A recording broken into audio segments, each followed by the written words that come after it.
গণমানুষের প্রিয় সংগঠন শহীদ কাফেলা বাংলাদেশ জামায়াত ইসলামী ভূয়াপুর উপজেলা শাখার ওলামা বিভাগের উদ্যোগে আজকের এই বর্ণাঢ্য ওলামা সম্মেলনের ওলামা মাশায়েখ সম্মেলনের সম্মানিত সভাপতি, আমাদের ভূয়াপুর উপজেলার সম্মানিত কর্মপরিষদ সদস্য হজরত মাওলানা ইসমাইল হোসেন, আজকের এই ওলামা সম্মেলনের সম্মানিত প্রধান অতিথি, আমাদের প্রিয় ব্যক্তিত্ব টাঙ্গাইল 2 আসনের জামাত মনোনীত সংগ্রামী নমিনি, আমাদের জেলা জামাতের সংগ্রামী সেক্রেটারি জননেতা মাওলানা হুমায়ুন কবির, উপস্থিত রয়েছেন আমাদের জেলা কর্ম পরিষদের অন্যতম সদস্য ডক্টর আতাউর রহমান ভাই, আমাদের ওলামা বিভাগের টাঙ্গাইল জেলার সভাপতি মাওলানা আব্দুল সালাম ভাই, আমাদের অন্যান্য নেতৃবৃন্দ, সম্মানিত আমাদের মাথার মুকুট,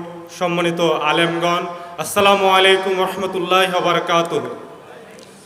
সম্মানিত হাজিরিন, আপনারা জানেন আমরা বাংলাদেশে বসবাস করি। আল্লাহ তাআলার অপার মহিমায় আল্লাহ রাব্বুল আলামিন আমাদেরকে এখানে এনেছেন।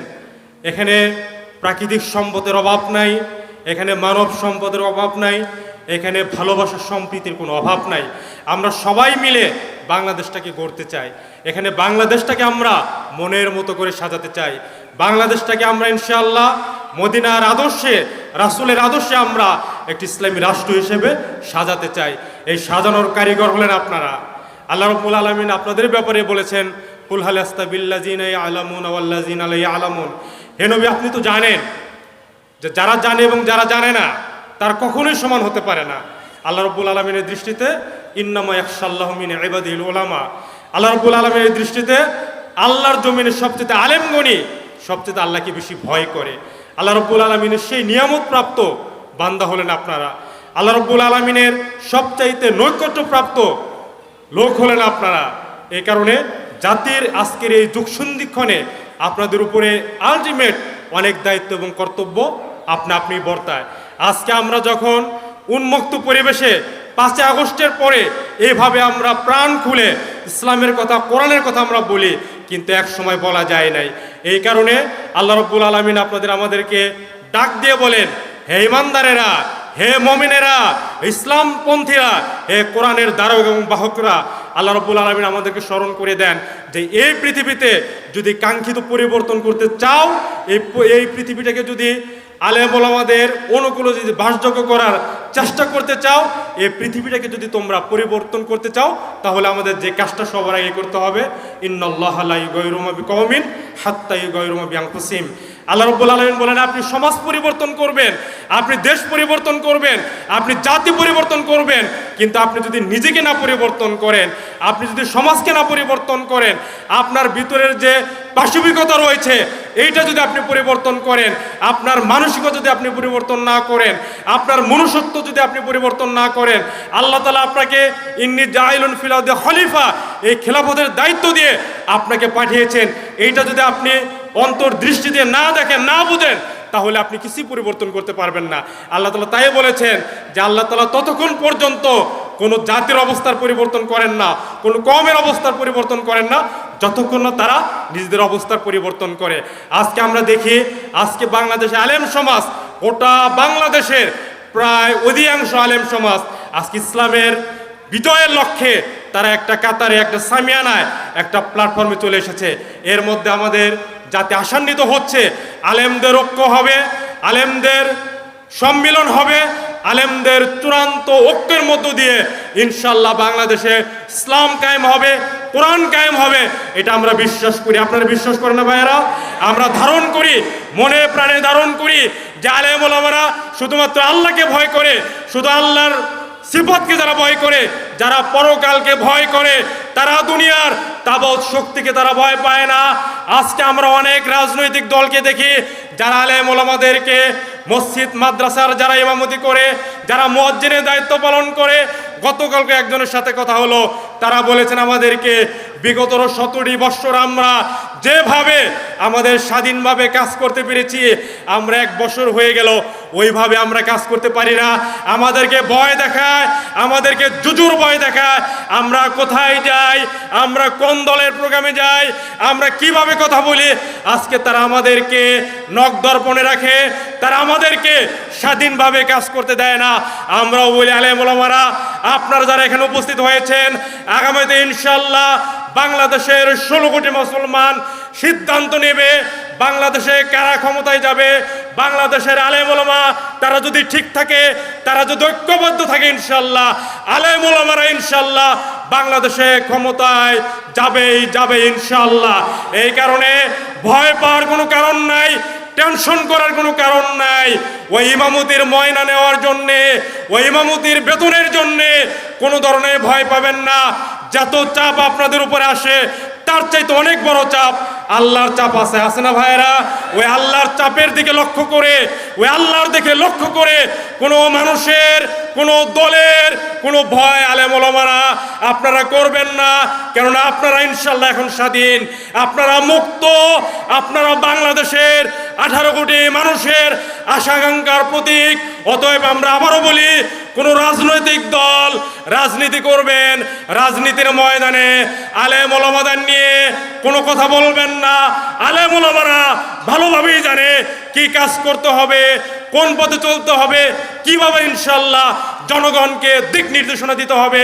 এটা আলেমদের চাইতে কোনো রাজনৈতিক দলের নেতা কর্মীরা অবশ্যই জানে না। জানে কি ভাইরা বলেন? এই কারণে আজকের এই ওলামা সম্মেলন ভুয়াপুরের ইতিহাসে ইনশাআল্লাহ একটা নব দিগন্তের সূচনা করবে। আমরা বিশ্বাস করি প্রত্যেকটা রাজনৈতিক দলের নেতা কর্মীদেরকে আমরা বলতে চাই, আলেম ওলামাদেরকে মাথায় নিয়ে রাখবেন, তারা আপনাদের মাথার মুকুট। আল্লাহ রাব্বুল আলামিনও বলেছেন, আল্লাহ রাসূলও বলেছেন, গোটা আকাশের ভিতরে যতগুলা তারকা রয়েছে, তারকার উপরে চাঁদের যে মর্যাদা, আমার উম্মতের মধ্যে আলেমদের সেই মর্যাদা। সে আলেমদের নিয়ে ইনশাআল্লাহ কোনো ধরনের শয়তানি করবেন না, কোনো ধরনের ষড়যন্ত্র করবেন না। তাদেরকে ঘায়েল করার, তাদেরকে কষ্ট দেওয়ার কোনো ধরনের ষড়যন্ত্র আপনারা করবেন না। আপনারা সচেতন হয়ে যান, আপনারা সজাগ হয়ে যান। আলেমরা যদি জাগে, আলেমরা যদি তাদের ঘুম ভাঙাতে পারে, তাহলে বিশ্বাস করি ইনশাআল্লাহ বাংলাদেশের সাধারণ জনগণের ঘুম ভাঙবে। সম্মানিত ভাইয়েরা, আল্লাহ রাব্বুল আলামিন কোরআনে কারিমের ভিতরে আমাদেরকে ঐক্যবদ্ধ থাকার জন্য বলেছেন। আল্লাহ রাব্বুল আলামিন সূরা মায়েদার 54 নম্বর আয়াতের ভিতরে বলেছেন, ইউজাহিদুনা ফিস সাবিলিল্লাহ ওয়া লা ইয়াখাফুনা লাওমাতা লাইমিন। আল্লাহ রাব্বুল আলামিন আলেমদেরকে ডাক দিয়ে বলেন যে তারা আল্লাহর পথে সংগ্রাম করবে, তারা আল্লাহর রাস্তায় জিহাদ করবে এবং কোনো ধরনের নিন্দুকের নিন্দার তারা পরোয়া করবে না। কে আপনাকে মৌলবাদী বলল, কে আপনাকে স্বাধীনতা বিরোধী বলল, কে আপনাকে ইসলামপন্থী বলল, এই তোয়াক্কা তারা করবে না। তারা কোনো অবস্থাতেই তাদের ষড়যন্ত্রের কাছে তারা মাথা নত করবে না। সমস্ত ষড়যন্ত্রকে, সমস্ত অবজ্ঞাকে ইনশাআল্লাহ তারা দু পায়ে মারিয়ে তারা আল্লাহর দ্বীনের জন্যে, তারা আল্লাহর কোরআনের জন্যে তারা লড়ে যাবে। তারা ভয় পাবে না, তারা নিথর হবে না। আমরা নিথর হব না, আমরা নিস্তব্ধ হব না যে পর্যন্ত না আল্লাহর এই জমিন ইনশাআল্লাহ আল্লাহর দিন কায়েম না হবে। নহে সমাপ্ত কর্মমোদের অবসর কথা বিশ্রামের উজ্জ্বল হয়ে ফুটে নিয়ে আজ সুবিমল যদি তাওহীদের বাণীকে ফুটাতে হবে। আল্লাহর দিন কায়েম করতে হবে। বাংলাদেশের আকাশে বাতাসে কোরআনের রাজ কায়েম করার জন্য ঐক্যবদ্ধ থাকতে হবে। আল্লাহ তাআলা বলেছেন, ওয়াকাতিলুম হাত্তা লা তাকুনা ফিতনাতু ওয়া ইয়াকুনা দীনু কুল্লুহু লিল্লাহ। আল্লাহ বলেছেন তোমরা লড়াই চালিয়ে যাও, সংগ্রাম চালিয়ে যাও, যেই পর্যন্ত না দিন পরিপূর্ণভাবে আল্লাহর জন্য কায়েম না হয়ে যায় এবং দুনিয়াতে ফিতনা ফাসাদ চিরতরে বিদূরিত না হয়ে যায়। দিন কায়েম হয় নাই, ইসলাম কায়েম হয় নাই, আলেম ওলামাদের মর্যাদা প্রতিষ্ঠিত হয় নাই। আগামীর বাংলাদেশ ইনশাআল্লাহ শাহজালালের বাংলাদেশ হবে। আগামীর বাংলাদেশ ইনশাআল্লাহ শাহ মাকদুমের বাংলাদেশ হবে। আগামীর বাংলাদেশের আলেম ওলামারা তিতুমির যেভাবে তার সৈন্যদেরকে বাঁশের লাঠি প্রস্তুত করে ওই ইংরেজদের বিতরণ করার জন্য তিনি তৈরি করেছিলেন, আগামীর বাংলাদেশ ইনশাআল্লাহ আলেমদেরকে ইনশাআল্লাহ সাধারণ জনতাকে সাথে নিয়ে ইসলাম কায়েমের আন্দোলনে আমাদের অগ্রণী ভূমিকা পালন করতে হবে। আজকের ওলামা সম্মেলনে ইনশাআল্লাহ আমরা দৃপ্ত কণ্ঠে ঘোষণা করি, এই ভুয়াপুরের অলিতে গলিতে, ভুয়াপুরের সব জায়গায় ইনশাআল্লাহ দিন কায়েম হবে, কোরআন কায়েম হবে। জামাতের নেতৃত্বে ইসলামপন্থী দলের সুদৃঢ় ইস্পাত সম ঐক্য কায়েম হবে। আগামীর বাংলাদেশ হবে ভারতের তামিলনাড়ু মুক্ত, দালাল মুক্ত বাংলাদেশ হবে। আগামীর বাংলাদেশ ইনশাআল্লাহ কোরআনের বাংলাদেশ হবে। আগামীর বাংলাদেশ ইনশাআল্লাহ রাসূলের আদর্শে পরিচালিত ইসলামী রাষ্ট্র হবে। এই রাষ্ট্র কায়েম করার জন্যে যত বাধা আসবে, যত বিপত্তি আসবে, যত ষড়যন্ত্র আসবে, সমস্ত ষড়যন্ত্রকে, সমস্ত বাধাকে ইনশাআল্লাহ আমরা দু পায়ে মারিয়ে কোরআনের জন্যে, ইসলামের জন্যে সুবে সাদিকের অন্বেষণে ইনশাআল্লাহ আমরা লড়ে যাব, আমরা লড়ে যাব, আমরা থামবো না, আলেম ওলামারা থামবে না। আমরা দিন কায়েম করতে করতে আস্তে আস্তে আমরা ইনশাআল্লাহ ফাঁসির মাল্য আমরা বরণ করব, তবুও বাংলাদেশ ইনশাআল্লাহ আমরা দিন কায়েম করব। নারায়ে তাকবীর।